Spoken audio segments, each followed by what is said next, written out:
So the Folger Theatre opens its season with William Shakespeare's Antony and Cleopatra, and if that sounds about like what you'd expect from the Folger, a sprawling, catchy-sounding Shakespearean costume epic, well, you'll likely get what you paid for. But there's a reason why Antony and Cleopatra isn't performed as often as, say, Shakespeare's Julius Caesar. Some critics consider Antony and Cleopatra to be the sequel play to Caesar, and in some ways it is, of course, but Julius Caesar plays the historical costume drama genre a lot straighter. Antony and Cleopatra has been known to push audiences and directors away with its complexity, its contradictions. This is part tragedy, part comedy. It's hard to know how to treat this. Well, the plot boils down to this. Mark Antony, of course, was Julius Caesar's right-hand man before all that came unglued. And as this play unfolds, he finds himself now caught between two worlds. It's a tug of war. Between rigid, duty-driven Rome, led and personified by Caesar's nephew and heir, the stern Octavian, on the one hand, and on the other hand, the sensual, party throwdown of Egypt in the person of history's most famous libertine, Cleopatra.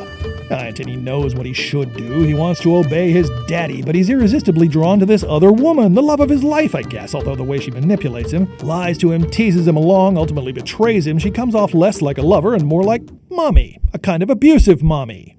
I told you this wasn't your garden variety historical tragedy, but as you're sitting in the Folger audience, listen carefully to the words you're hearing. The banter and reflection between Cleopatra and these other characters comes in some of the most sophisticated, intelligent, and funny lines Shakespeare ever gives to any of his female leads. Now, the ending's about typical heavy sermonizing, big body count. Yes, this is Shakespeare. But the journey Antony and Cleopatra takes to get there may leave you with a very different idea of Shakespearean tragedy.